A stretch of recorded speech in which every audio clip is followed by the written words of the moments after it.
Dobrý deň, kolegovia. Dnes budeme hovoriť o komplexnej liečbe glomerulonefritíd so zameraním na praktické aspekty, s ktorými sa stretávame v každodennej klinickej praxi. Tento edukačný materiál je primárne určený pre mladých nefrológov a rezidentov, ktorí sa začínajú orientovať v komplexnom manažmente pacientov s glomerulonefritídami. Cieľom je poskytnúť prehľadný súhrn aktuálnych terapeutických postupov založených na najnovších GDIGO odporúčaniach a klinických štúdiách. Prejdeme si od základnej klasifikácie cez farmakologické princípy až po experimentálne terapie a manažment komplikácií. Pri diagnostike glomerulonefritíd postupujeme systematicky od klinického obrazu cez laboratórne vyšetrenia až po biopsiu. Primárne GN postihujú výhradne obličky, zatiaľ čo sekundárne sú súčasťou systémových ochorení ako lupus či vaskulitídy. Diagnostický algoritmus zobrazený na pravej strane nám pomáha efektívne kategorizovať glomerulonefritídu ešte pred histologickým vyšetrením. Hlavné vetvy algoritmu sú založené na prezentácii pacienta nefritický versus nefrotický syndróm, rýchlo progredujúca GN alebo asymptomatická proteinúria lomka hematúria.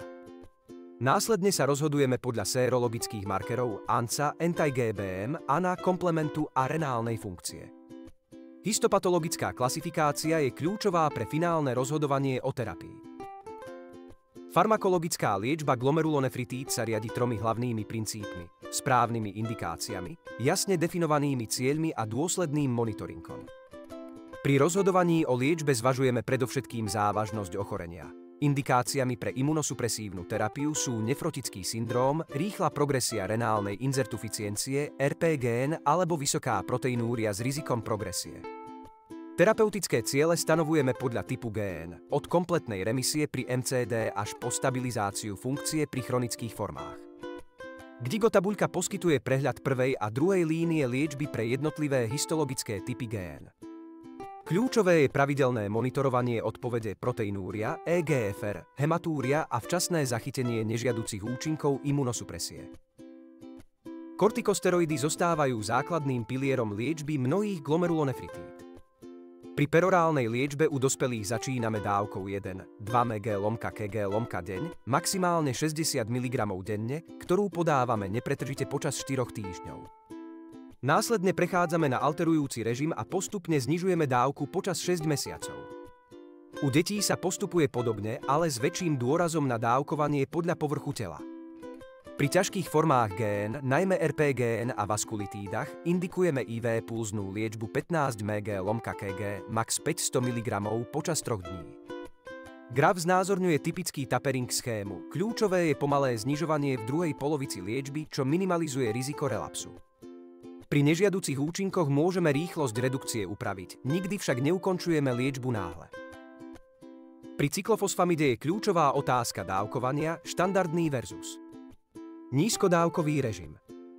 Aktuálne dáta ukazujú, že nízkodávkový režim s kumulatívnou dávkou traja G dosahuje podobnú efektivitu.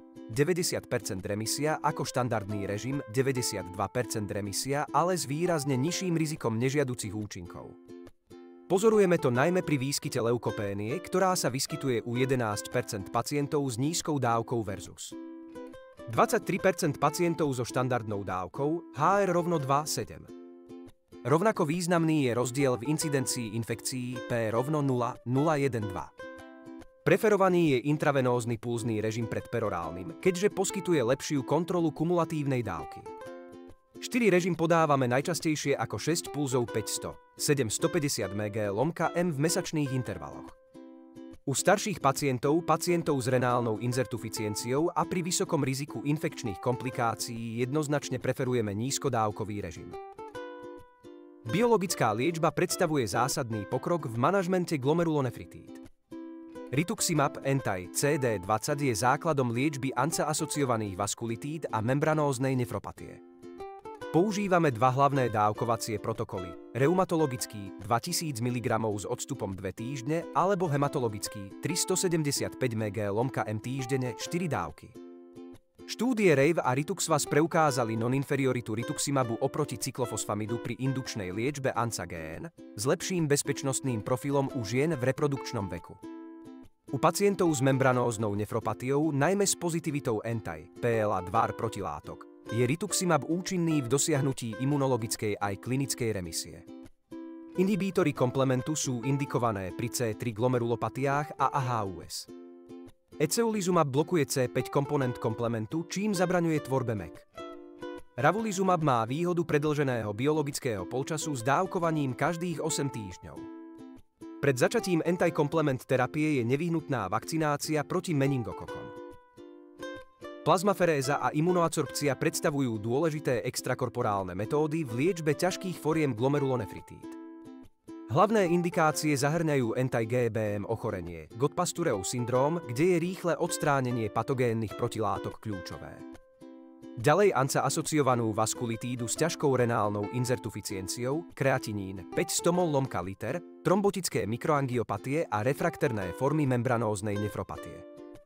Dostupné sú 3 hlavné techniky: konvenčná plazmaferéza, neselektívne odstránenie plazmy, imunoadsorpcia, selektívne odstránenie imunoglobulínov a dvojitá filtrácia. Štandardný protokol zahŕňa 5-7 procedúr vykonávaných denne alebo obdeň, s výmenou 1-5 objemu plazmy, približne 60 ml lomka kg.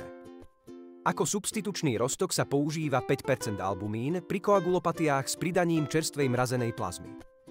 Dôležité je súbežné podávanie imunosupresívnej liečby na zabránenie rebound efektu. Manažment hypertenzie a proteinúrie je kľúčovou súčasťou liečby všetkých glomerulonefritíd. Podľa aktuálnych GDIGO 2021 odporúčaní je cieľová hodnota systolického tlaku 120 mmHg, ak je tolerovaná. Toto prísne nastavenie vychádza z dát, že agresívna kontrola TKI spomaľuje progresiu renálneho poškodenia. Preferovanými antihypertenzívami sú ACE inhibítory alebo ARB blokátory, ktoré okrem kontroly TKI poskytujú aj antiproteinurický efekt a renálnu protekciu. Pri nedostatočnej odpovedi pridávame kalciové blokátory, preferenčne dihydropyridínové a následne diuretiká. Pre maximálnu redukciu proteinúrie využívame niekoľko stratégií. Maximálnu tolerovanú dávku ACEI lomka ARB v indikovaných prípadoch SGLT2 inhibítory, ktoré preukázali signifikantný antiproteinurický efekt. Graf ukazuje približne 67% redukciu pri kombinovanej liečbe, nízkoproteínovú diétu 0,6-0. 8G lomka kg lomka deň a redukciu príjmu sodíka 2G lomka deň. Pri duálnej raz blokáde je potrebné dôsledné monitorovanie kália a renálnych funkcií. Rekurencia glomerulonefritídy je významným problémom ovplyvňujúcim dlhodobé prežívanie renálnych transplantátov. Riziko sa významne líši podľa typu pôvodnej GN. Najvyššie riziko rekurencie pozorujeme pri FSGS 30-60% a MPGN 30-50% s pomerne vysokým rizikom následného zlyhania štepu. IgA nefropatia rekuruje v 10-53% prípadov, ale riziko zlyhania štepu je nižšie 5-10%. Membranózna nefropatia má stredné riziko rekurencie 10-30%. Najnižšie riziko je pri ANCA-GN 5-10% a anti-GBM ochorení 5%. Medzi kľúčové rizikové faktory rekurencie patria genetické mutácie, najmä pri FSGS, rýchla progresia pôvodného ochorenia, menej ako 3 roky od diagnózy do ESRD, prítomnosť špecifických imunologických markerov, anti-PLA2 pri MN, cirkulujúci faktor pri FSGS, pretrvávajúci nefrotický syndróm v čase transplantácie a predchádzajúca rekurencia na predošlom štepení. Pre minimalizáciu rizika je potrebný intenzívny monitoring a v niektorých prípadoch preventívna plazmaferéza pred a po transplantácii. V oblasti glomerulonefritíd prebieha intenzívny výskum s približne 120 aktívnymi randomizovanými klinickými štúdiami. Najväčšie zastúpenie majú lupusová nefritída 33% a IgA nefropatia 25%, čo odráža ich prevalenciu a súčasne pretrvávajúce terapeutické výzvy. Medzi najperspektívnejšie experimentálne terapie patrí anti-APRIL terapia, kde molekuly atacicept a telitacicept blokujú B-bunkovú proliferáciu a produkciu autoprotilátok pri lupusovej nefritíde a IgA nefropatii. V horizonte 2025-2026 očakávame širšie využitie inhibítorov faktora komplementu, najmä LNP023, iptakopan, perorálneho inhibítora C3 konvertázy pre C3 glomerulopatie a IgA nefropatiu. Výsledky fázy 2 ukázali signifikantné zníženie proteinúrie pri dobrej tolerancii. V dlhodobejšom horizonte sa vyvíja CAR-Trec terapia, chimérické antigénové receptory na regulačných T-bunkách, ktoré predstavujú personalizovanú imunoterapiu pre imunologicky podmienené GN. Tieto nové terapeutické prístupy sľubujú cielenejšiu liečbu s lepším bezpečnostným profilom oproti konvenčnej imunosupresii.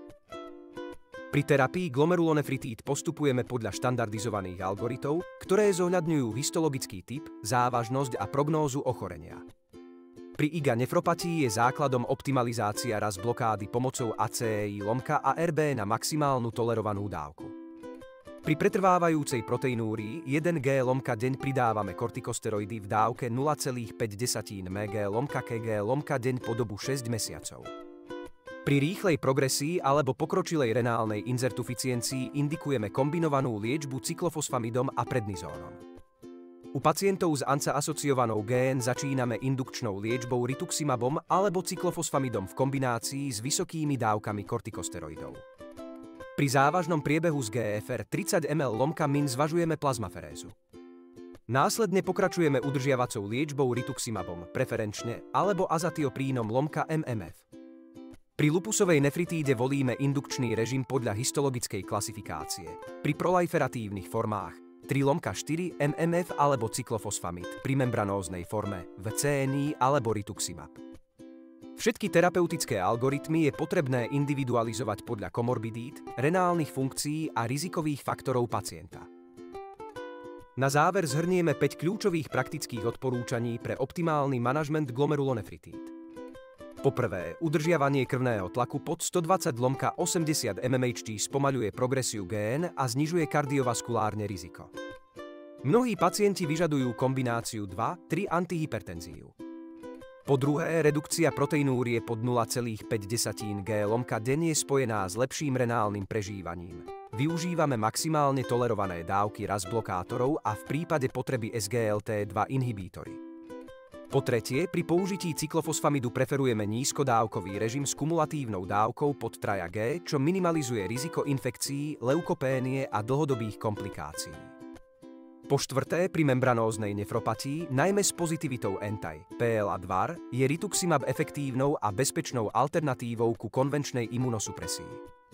Po piate, u pacientov po transplantácii s primárnou FSGS je kľúčový pravidelný monitoring proteinúrie a u vysokorizikových prípadov profilaktická plazmaferéza.